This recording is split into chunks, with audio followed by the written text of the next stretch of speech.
Hey guys, SuperHorrorBro Mike here, and in today's Bendy and the Ink Machine video, we take a look at Bendy Land and the mysterious character behind its creation, Mr. Bertrum Piedmont.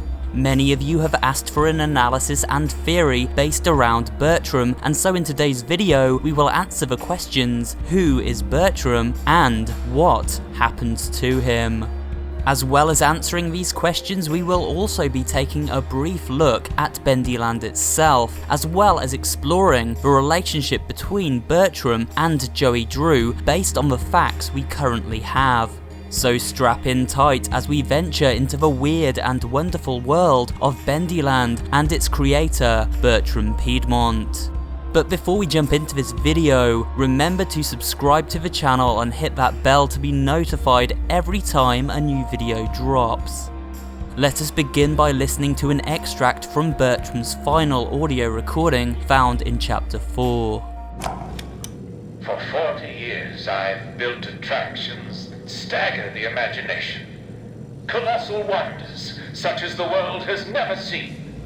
From this audio log, we learn that Bertrum had been designing theme park attractions for many years and had quite the prestigious following. Seemingly a man held in high regard within his industry, and likely the main reason he was approached by Joey Drew to build and conceptualize Bendy Land.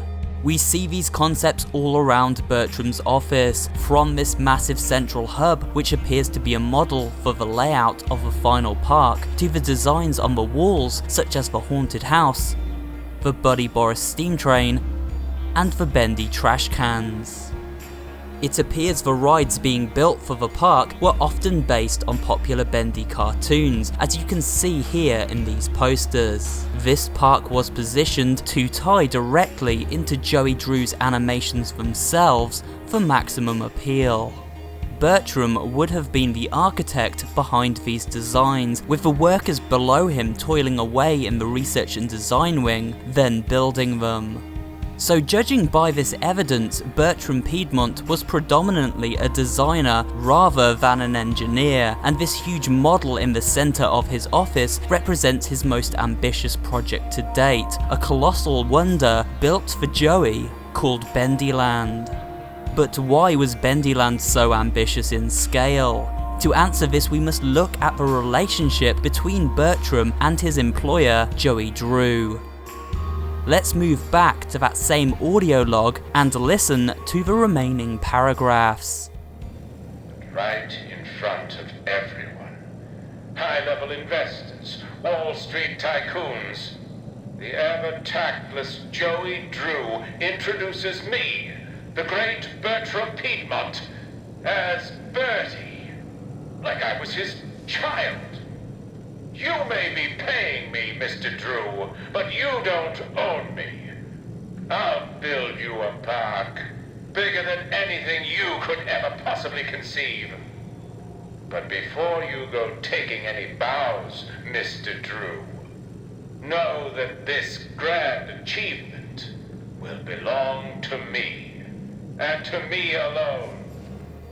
As you can tell, Joey and Bertrum didn't exactly have a fond working partnership. Joey's ego, as big as ever, clashed with Mr. Piedmont, who also seemed a bit egocentric.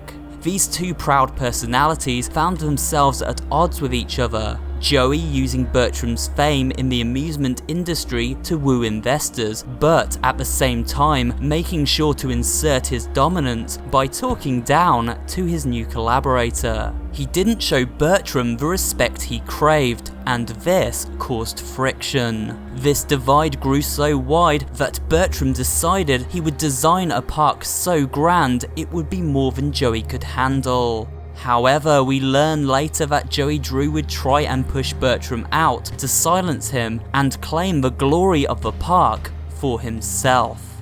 Mr. Drew, for all your talk of dreams, you are the true architect behind so many nightmares.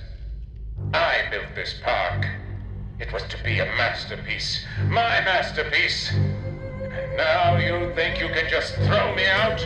This parallels another story that took place years earlier at the studio. The story of Joey and Henry. It appeared that Henry was forced to do all the hard work, while Joey simply came up with ideas for what he wanted to do with the studio. Joey never seemed to put in any work himself, leaving that to other workers such as Bertrum and Henry. Joey is a man of ideas. And only ideas.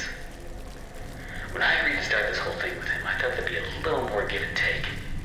Instead, I give, and he takes.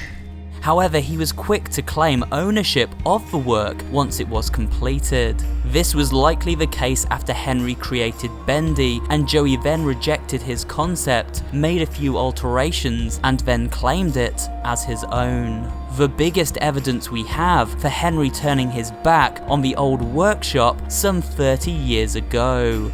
Bertrum did not wish to make the same compromise, clinging to his work and refusing to allow Joey to rob him of his achievements, although this seemingly didn't go to plan. So then, what happened to Bertrum Piedmont?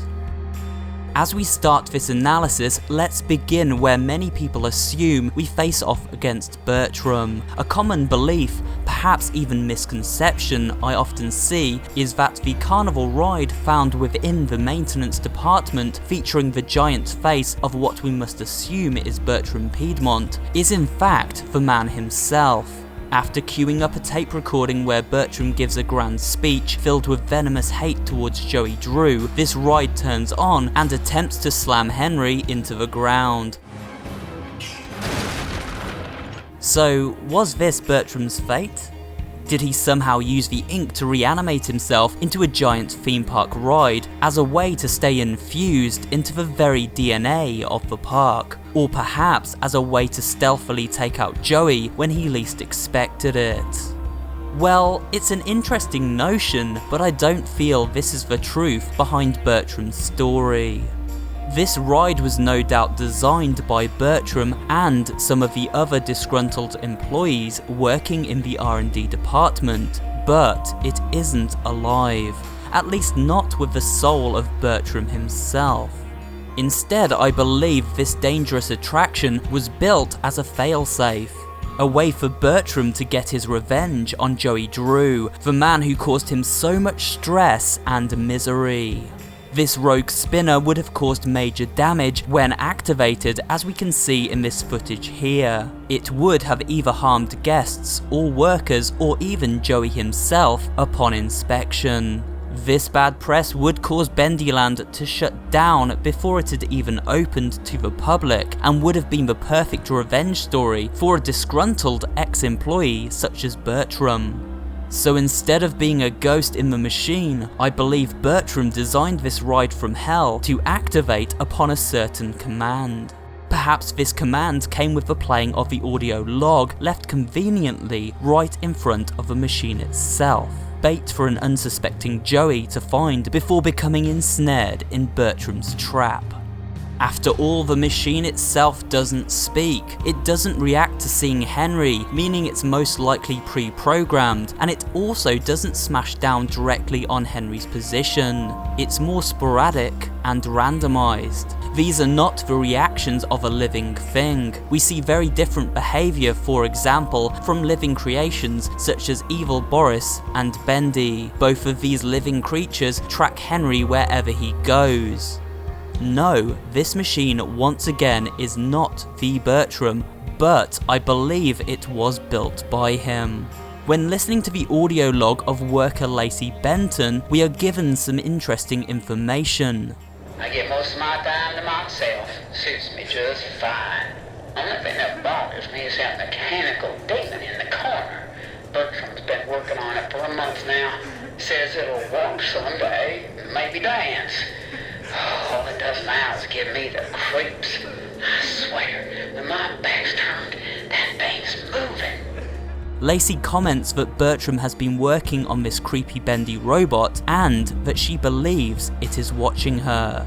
This tells us that while Bertrum wasn't an engineer who built for the park, he did have the ability to do so, which makes sense as he does come from a design and research background. So if he could build a robot like this, surely Bertrum could then construct a ride like this. And if he found a way to incorporate some kind of advanced AI into his animatronic, then it is logical to conclude a hybrid of this technology could have been included within his bigger attractions. An artificial intelligence that could respond to certain commands and attack those who dare approach it, after being triggered by an audio cue, that is. So now we know what Bertrum Piedmont was likely doing before he left, or rather before he was pushed out of the company by Joey. But this still hasn't fully answered the question of what happened to him thereafter. It's hard to tell for certain, but I do have a possible theory, which I'll quickly run by you. Remember in previous videos how we've talked about these inky humanoids, commonly known as the Lost Ones, being the former workers of the studio. If not, don't worry, I'll link you to that theory at the end of this video. But it would make sense that if Joey Drew had conducted a ritual using the ink machine before Henry arrived and reactivated it, then Bertrum may have been caught up within the initial experiments.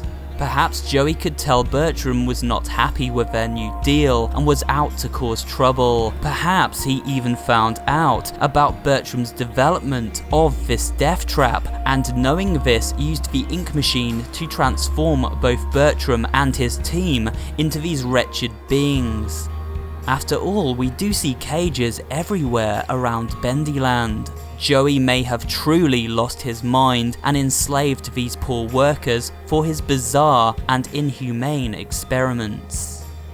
An interesting Easter egg is found within this ink person, who is voiced by actor Joe J. Thomas, the actor who also plays, you guessed it, Bertrum Piedmont.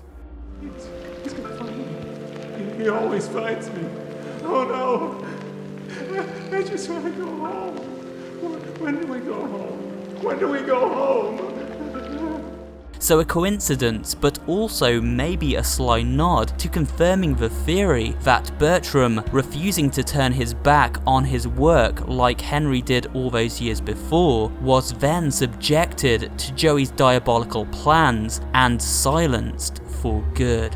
Damned to a life of eternal suffering as an inky shell of his former glory. And that's it for today's video, guys. I hope you did enjoy it. A lot of you have been asking for this theory, so I finally covered it for you. If there are any other theories you would like, let me know in the comments section below. And of course, leave a comment if you have enjoyed this video, along with a like, and of course subscribe to the channel for more videos just like this one. But for now, I will say goodbye and see you all on the next video.